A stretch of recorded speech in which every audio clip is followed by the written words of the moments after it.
Well,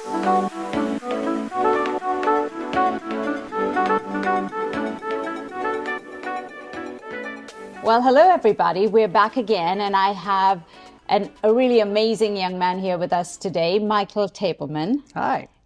Really nice to have you, and it's so great. You have such a great story to share, and all of these amazing things that you do, and so many that you juggle. So let's start with that. First, tell us what you do, and we'll go from there. Well, thank you so much for having me. It was so great meeting you, and your brand is amazing. I'm an entrepreneurial artist.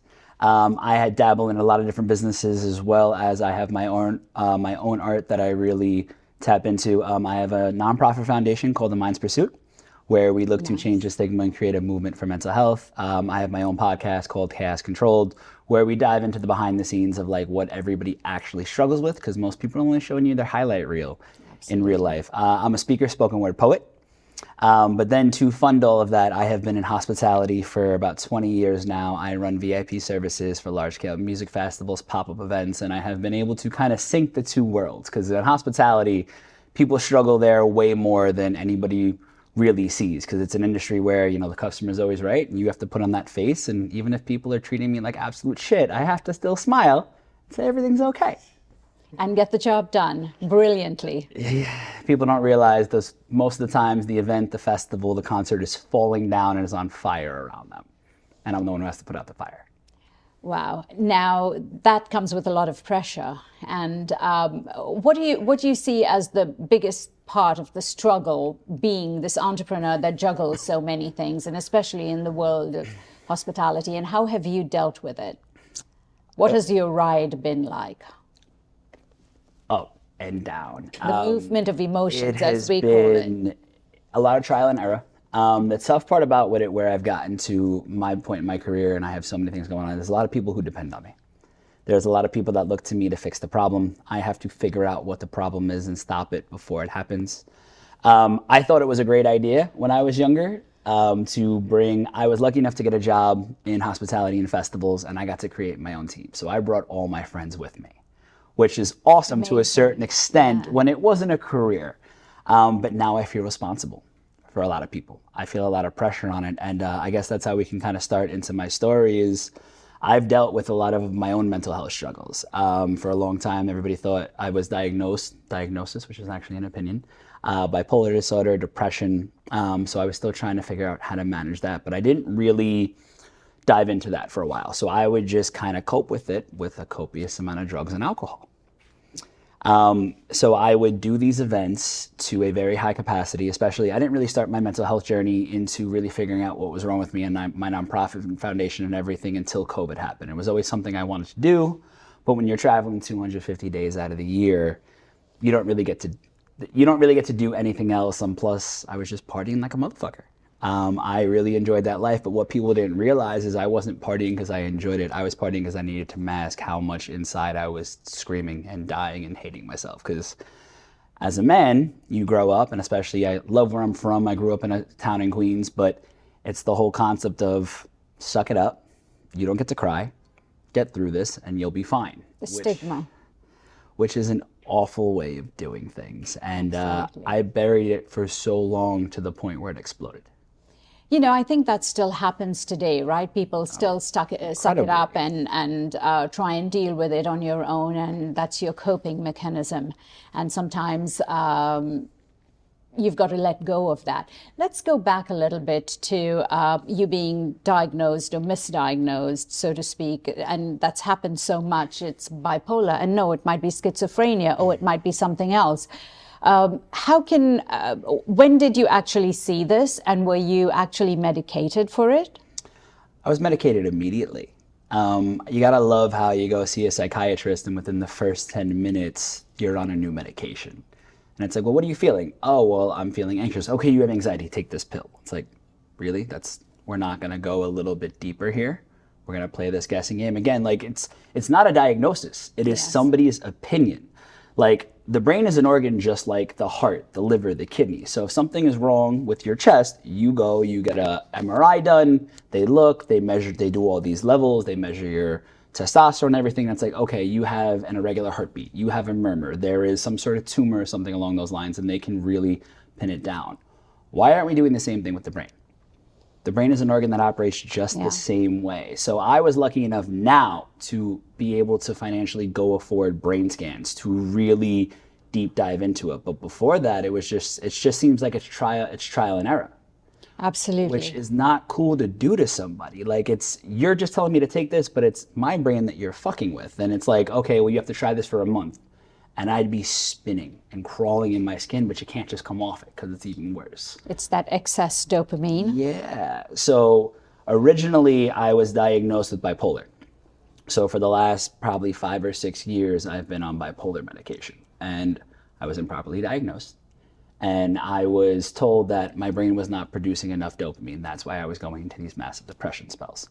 But what it really was is they were giving me medication. I am diagnosed now with ADHD and anxiety. So my brain was producing 4 times the amount of dopamine a normal person should.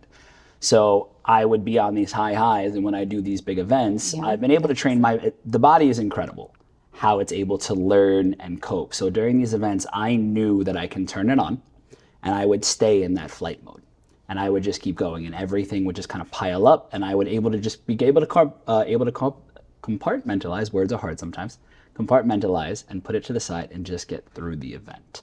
And then as soon as that was over, I would crash. My body knew the events were over, the bender was over, and I would fall into such a deep hole. And my body would be killing me, my mind would be spinning, and I would just take a copious amount of edibles, Oxy, Xanax, whatever, just to level me out because my body was in so much pain, but my mind was going all over the place with racing thoughts. I needed to numb as much as I could possibly numb, but I was so good at wearing a face. I mean, that's what I've been taught my whole life. I've been in hospitality for 20 years. You put that face on.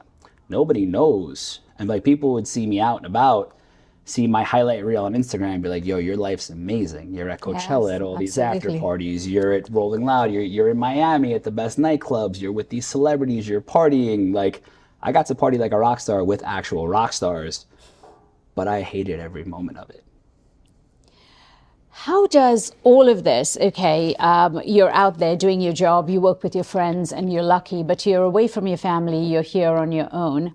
How does this affect your relationships, going a little more personal? If you have, someone at home, or if you have a flatmate or someone you live with, I'm not sure if you live alone, but and if you're in a relationship, how does all of this, your very high energy career and all of the medication and you managing both, how does that affect your relationships? It affected each one of them differently. So kind of going one by one with my family, at least nobody in my family really understands what I go through. And I love them to death because they can only understand to the capacity they can understand. But, when you grow up that way of everything's fine, nobody has really looked into it. They've accepted the fact that this is how it is. So trying to explain to them sometimes, I don't get to really go home a lot. My lifestyle is very different. Where I grew up, everybody is a cop, a firefighter, a union worker. So what I do technically still isn't even considered a real job. A job. So that gets a little hard. So it's kind of really hard to explain. With my friends, it got really tough because when you're the boss of everybody, I can't let everybody know. Like, I tried to commit suicide in 2018. And then a few months ago, I was in a rehab facility because I had severe mental breakdowns. Because of the high magnitude of what we're doing, and because I'm the boss and I have to keep it together, I can't let everybody know how much I am struggling on the inside. So it kept me really alone into myself. And then my last relationship, I love my ex-girlfriend to death. She is such an amazing, amazing human being, but it just wasn't fair to her either because she had a life that she wanted to live. She wanted to do things with me, but now here I am working all the time. I'm smoking so much, taking pills just to get by, and then I'm drowning when I have my off time where I didn't get to give her the attention that she needed. Like, I didn't have the ability to hold all of these things together. And I'm beyond grateful that, she was mature enough to see what was going on, and we were able to have a healthy, she's still my best friend to this day. Like, we were able to have a healthy breakup of like, hey, I understand, that you can't give me what I need. I understand that I can't take care of your needs. Okay, let's take a break. But it just kind of sucks that through all this, I still to this day feel very alone, because even though we're all struggling, everybody's struggling in their own sense. Yeah. So I have different stresses that, we both have very different stresses. So I can't expect somebody to understand the stress to my level. So even though I know I can go to people, I still feel alone sometimes. And as this entrepreneur, as somebody that speaks to the masses on this level, I can be honest, but I feel like I have to keep it together as much as I possibly can, which probably isn't fair to myself. So I feel like the relationship with myself takes the biggest toll. So this is all of this, the drugs, the alcohol, the medication is all the past. I want to talk a little bit about what brought you to the point of thinking of suicide. When do you feel like you're getting to that point? You've got such an exciting life. You have all these amazing things that you live for, these amazing events you put on with celebrities that you live for. Where does suicide, the thought of suicide, slip in there? When do you, I'm trying to see what's the red flag that we can pay attention to when we're doing things like that? So there were a lot of red flags. And there's a difference between suicidal ideations, suicidal tendencies, and actually being suicidal. And I think that's where a lot of people, because I still have suicidal thoughts every day, every other day, but it's just the thought, right? I deal with this. This has been ingrained in me. This is part of the chemical imbalance in my head. So for me now, it's like a passing cloud. I don't give it any attention. But there was tendencies back in the day that people weren't realizing. I was cutting myself. I was taking drugs to the point of like, hey, this isn't healthy. I would drink, I would do cocaine to the point of like, am I doing this to have fun, or am I doing this to accomplish something that might not have me wake up tomorrow? I think a lot of people get to the point where you think somebody's going to be in hysterics, right? Or they're going to have these big, drawn out, over the top episodes. And it's when people don't have anything behind the eyes. So when I got to that point, there was nothing left in me. So like I was just very blah, very monotone, very quiet. Withdrawn. Insanely somewhat. Withdrawn. So like people didn't realize like, for days I was writing my suicide letters. And I would still try to go out and be places, but I just had no energy. I couldn't exist. I just would I'd go somewhere for like an hour, get so uncomfortable and be like, I have to leave. And the other thing is like, just because you see me doing this career, when people get to know me, I'm a very introverted person. I'm extroverted around the right people. I'm extroverted because I have to be, but I like my house. I like my books. I like my reading. I like my poetry. I don't like being in big crowds. Unless I'm being paid to be there and I have like a tunnel vision on what I'm doing, it is extremely overwhelming for me. I'm very intuitive. I'm very empathic. I pick up a lot of people's energy. So also during that point, I didn't really understand and deep dive into this part of myself. So being at these massive events, I was taking on so much energy. And because I was in such a dark place, I was such a magnet to take on so much other negativity. Yeah. And it was, I hope the reason why I do what I do is I don't ever want anybody to get to that place of feeling so alone. Like I am so lucky. I have such an amazing support system. I have some incredible friends. So and you still feel alone? Not as much at times. Through a lot of self-work, I've done a lot of retreats. Like I said, I just came out of rehab. And I went to rehab because I had a negligent psychiatrist who had me on a lot of the wrong medication for the last year and a half. When I had a wall up for a long time, and it was hard because now that I have access to all these really big things, I got to the point where I started to question a lot of people in my life. It's like, are you friends with me because you actually care, or because I can hire you to work this event and you can make a ton of money, or because I can get you into party A, B, and C? Like, what really is it? So that's when I started to not trust myself, and I kind of went into those spirals. But again, a lot of it was because of the improper medication. The intrusive thoughts were so overwhelming. After this last stint, when I went into rehab and I went to a treatment facility because I was given the improper medication for so long, I needed to be monitored as I came out of it. But at this point, for the last 6 months, I couldn't do nothing for anybody. I wasn't working. I wasn't getting anybody into things. I wasn't going to events. And I still had so many people that called every day that came to bring me food to make sure I was eating properly, that would just check in, that would come visit. And I got to really see who truly showed up. And it was an interesting experience, because there was people that showed up that I never would have thought would be coming to visit me. And then there's people that I expected to hear from and come see me and reach out and didn't. So it was really eye-opening. Like, the biggest thing I've gotten from this whole experience is I see the world in such a massive picture, 3,000 feet in the sky. I'm able to look at everything. So, you know, just seeing where everybody now really being, and now I'm completely sober. I am 5 months sober. I love sobriety. Thank you. It's definitely a struggle. But my life is so different, and I see the world so differently. And it really helps into really, you know, looking into somebody. And now my ability to be an empath is actually so much more on point, because now I'm not hazy. And when I'm picking something up or I'm seeing something, I can feel that intuition and genuinely know, like, oh, no, what I'm feeling is right. When do you, wow, that's incredible. It feels so heavy just hearing it. When did you realize you were ready to go to rehab? What does it take for someone to say, okay, I'm doing this and I'm just going down this deep, dark hole, and you're spiraling down into that deep, dark hole? And does it take someone else to pull you out? How do you say, that's it, I have to stop now? Because you have to stop work completely when you do that. Everything comes to a standstill, right? Yeah, it's like I stopped, but everything else didn't, and all my projects. I think for everybody it's different. After I had my first suicide attempt in 2018, I really deep dove into myself, into my spirituality. This is pre-COVID. This was pre-COVID in 2018. So COVID I was actually like, and I hate to say this, but for the first 2 months of COVID, I'm like, oh, this is great. I get to stay home and take a break. And I got to really deep dive into myself. And I did a ton of meditation. I did a ton of journaling. I did a ton of just reading books on brain activity, empathy, neuroscience, and things like that. So I really got to learn and understand myself. So this time around, I knew I was heading down that path.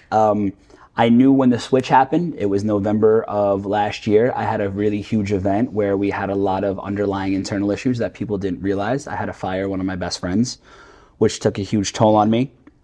I came back from right before Thanksgiving, and I felt a switch. I knew something up here was wrong. And then Thanksgiving night, I went out with some friends, and I was never really a drinker.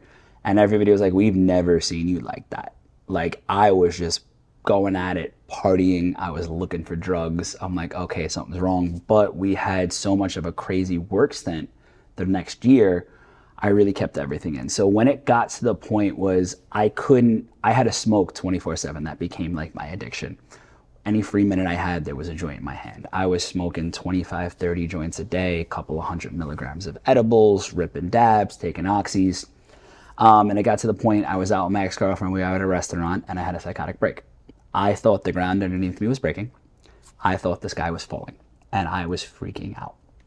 So we left there, and I was like, something in me, and I truly believe that, God, source, whatever you want to call it, was like, you need to stop. So I got to the point where I'm like, this isn't okay, I need help. And I went back to the psychiatrist who was improperly dosing me. He was like, okay, we need to put you on lithium. And I was like, hold the fuck up. Something in me clicked, wow. No. And I was like, I need to get help. And the thing at that point was I kind of really pushed everybody away during this point. Everybody knows after festivals, especially after I do EDC Vegas in May, nobody talked to me. I need 2 to 3 weeks to decompress. Nobody talked to me.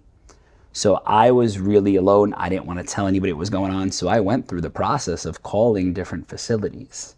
And it was really frustrating because some of these facilities you're calling and it's like, oh, you want to come here for a month? It's $110,000. We don't take insurance. I'm like, how the fuck am I how are people supposed to get help? And you have a job and a good job and you make money. Yeah, and it was this is why we have such an epidemic problem, because people can't get the help they need. So I have one of my best friends who I opened up to, and she's like, hey, my dad is actually going through something like this. You would have never known. He's here. Go check this out. And I have to, grace of God, that's why I'm a big, this friend of mine, I'm part of her whole family. I love her whole family to death. So knowing that her father went here was like, okay, I can take this seriously. I went there. After the first visit, I was like, I need something. I need it now. I can't wait another week. I was crawling in my skin. I'm like, I have to do it now. Their thing was, it was an outpatient program. They're like, do you feel you can be in your space and you can really get yourself better? You can deal with your addictions. I was like, absolutely not. No. So they found me a sober living. And for 3 months, I moved into a sober living and did 8 to 5 every day in this treatment facility. Would go to AA meetings because that was part of going to sober living. And I think AA gets a bad rap too. Like, it was incredible. The people were... I've heard so much about AA. I still go to meetings. I still go to meetings now because it's just the support you get and you don't feel judged. And everybody there is like, hey, I deal with this shit too. Let's talk about it. And anytime, day or night, you can call somebody from your AA groups and they will show up for you. And like, that support you don't usually get. So I was like, if I'm doing this, I got to go all in. I gave up my cell phone, I gave up my computer, and that was my schedule. And that helped me break the addiction. That's where sobriety came. That's where sobriety came in, because I always had an addictive personality. So it was cocaine back in the day. It was Xanax. It was drinking. It was sex. It was oxy. So like, it just so happened that now it went to cannabis and back to oxys.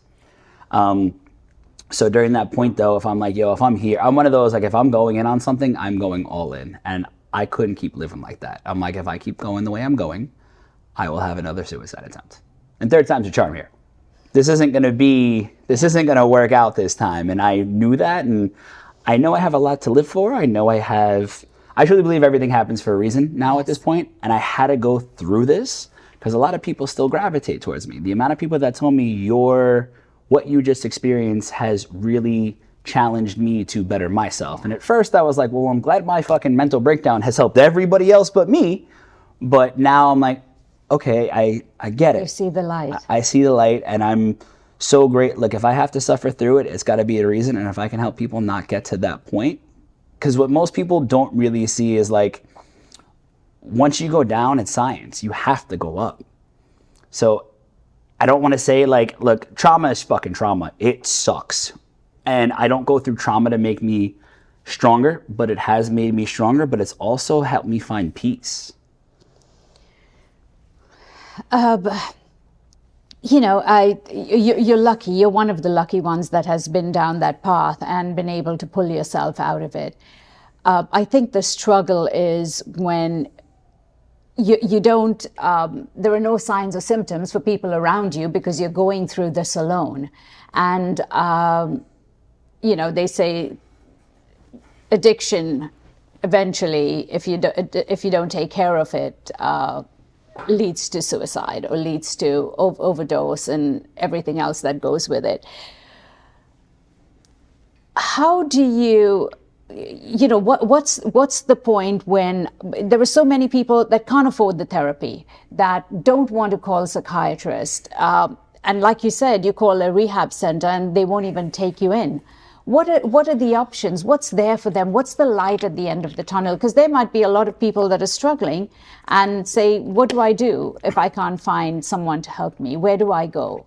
Do you call someone like, I'm on the board of the D.D. Hirsch Mental Health Services. Do you call someone like D.D. Hirsch? Does that make sense to call a hashtag 988?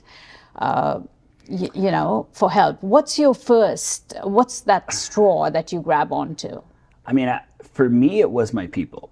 But I think it's such an open-ended question because everybody's struggle is different and everybody's situation is different. I don't think it's so much yes, it is what people need to do, but I think we as a community need to do so much better. Exactly. Like, that's why I have my foundation. It's to create a movement. Same thing with you. It's like there is such a stigma that people feel like they can't. Well, if you feel like you're not going to be judged for it, because like it's this thing, it's like we say it's okay to talk about, but it's just not okay to talk about out loud. It's like different companies like, yeah, let's talk about your mental health, but you can't take a day off for it. And your work can't lack because of it. It's like, well, that doesn't really... And you get judged for it. Yeah, and I think that's what for me, that was such a big thing. In hospitality, everybody is so cutthroat. So after I had my suicide attempt in 2018, and I went to a facility for it, people would like use that against me. It's like, well, do you really want to hire Mike? We know he's unstable. And it's like, we live in such a sick, fucked up, cutthroat world. People are so cruel and so awful. I just think as a society, we need to do so much better. Absolutely. As a community, we need to do so much better because people shouldn't struggle like this. But as an individual, I think you really need to sit with yourself. Nobody knows you better than you, but reach out. Like, I found that more people care than you think, and more people are struggling than you think. And I think when most people are, you feel so alone. But if you realize, like, oh wait, I'm not, like, that was for me, that was a big thing for AA. It's like, oh, I'm not alone. I'm in a room full of people. The first AA meeting I ever went to when I was really unsure about this, I'm like, I don't know if this is for me. First person who ever shared was like, I don't have a drinking problem. I have a thinking problem. And I overthink way too much, and my thoughts are so intrusive that I need to drink. And I was like, oh, I'm in the right place. Oh, I'm here. Because that's the start of it for everybody. Recognizing. So I think it's just, we want to hear what you have to say. You matter. Yeah. You touch somebody, you inspire somebody, even if you don't think you do. You are on this planet for a reason. You have a purpose. Tell somebody. We're so aligned. Tell somebody. Yeah. We are so aligned that way. But what we're doing with the power of 7 is really being able to recognize someone else's emotions. But it's for everyone to practice that, practice the expression. And if you're not going to talk, we use the bands. That's why it's called the band therapy, the bands that bond you. And, you know, I would say, if I recognize what you, at that point in time, what would you have been wearing? Warrior, speak out, warrior, speak out. And ultimately, it would give you the opportunity, or it could be a conversation starter when you're standing in line for your coffee with a total stranger.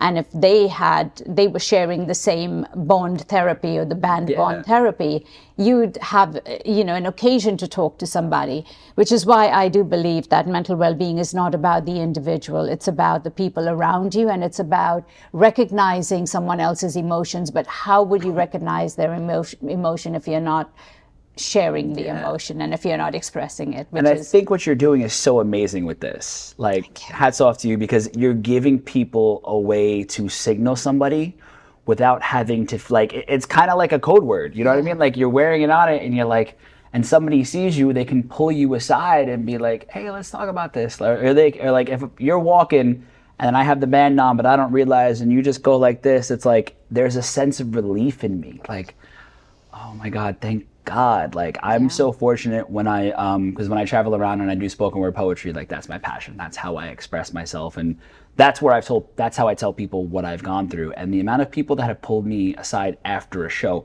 but not in a group. Yes. Solo. And just like, hey, I'm really going through this, or yo, thank you. I don't feel like this now, or I feel like somebody else is. And it's like, yo, here's my number. Here's my Instagram. You're right. You're not. Messages. So like, I think what you're doing is so amazing, because like you said, it creates this community where people don't have to feel so ashamed about it. But I really hope we get to the point, like, this is an amazing stepping stone. And I hope we're able to keep that going to the point where people can just be, you know, so open to it. Because like, I can feel like I am so empathic, and I think people don't really understand how big that is. And how many people actually have that ability. It's like, I can feel if something is off. But you can lead a horse to water, you can't make it drink. I can try to pull, and not even pull it out of you. I can open the lifeline, but if you're not willing to step through that door, I can't help you in the way I would like to. Or you have to be willing to get yourself the help you want to get. And also, I think, you know, when people are struggling, and I'm sure you've seen that when you're struggling, I don't know whether it's, you know, young people, teenagers, or, you know, kids at university, when they're struggling with something, people around them tend to get frustrated more than, because everyone wants you to be the best version of you, do really great in school, you know, just perform well. And sometimes when you go down this deep, dark, lonely path, people are trying to talk to you, but they're talking at you. They're not trying to have a conversation with you. And I think recognizing that, and which is why I think the bands kind of help you do that, recognizing that and reminding ourselves, I need to remind myself that I need to be patient. I need to be compassionate. So the band doesn't really only work for me to express myself to you and maybe ask for help, but it's also my own reminder of what I want to do. What word would you think resonates with you today? I resonate with all these, but the number one that I think is the most important and the world is lacking the most of Is empathy. is empathy. Yeah, I think you need to wear that permanently. And warrior. 100%. And speak out. All of them. Yeah. They're all great, but I think like when you're talking about people that are really struggling, like when I go into it, I go into it with two things. One, empathy. You have no idea what this person is struggling with. The world needs it. We lack empathy so much for people, and it's like, you know, like even going back to addiction, I'm not choosing to do it. It's a sickness. Yes. It's like I even have like when you people talk to your inner child, like I have an inner addict. I have to be empathetic towards that inner addict because they are sick and they are suffering. Just because they're not hooked up to a machine in a hospital doesn't mean that there is not an internal struggle.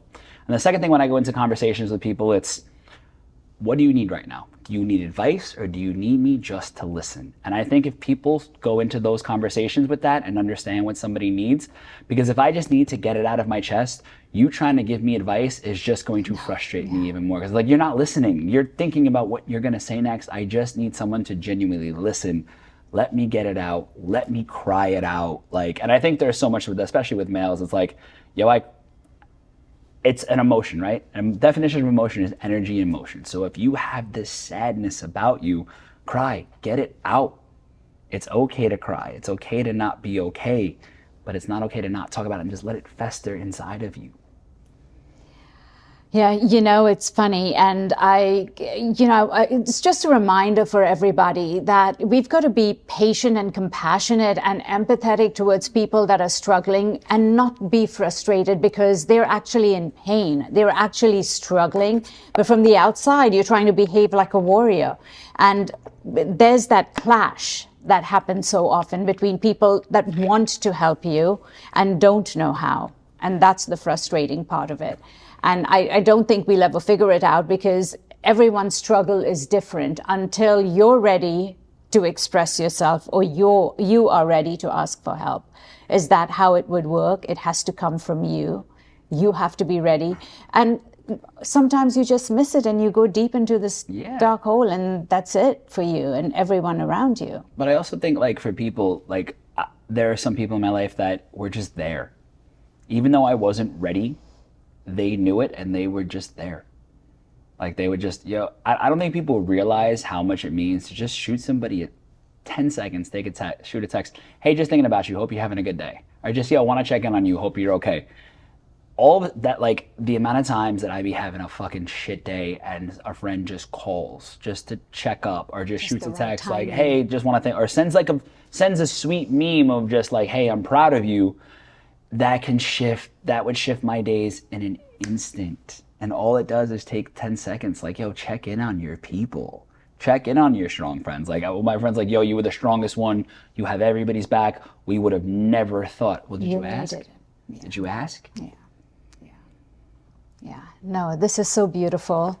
Thank you for being you and being, an inspiration to so many out there. I'd love to have, I think I have a million questions as you're talking and all of these coming to my head and what am I going to ask you first? Yeah. Yes. What am I going to ask you first? And now that we've had this conversation, I'm sure we will talk again because I think there are so many people struggling, not just the youth, but adults struggling and, the struggle is people around them don't know how to support.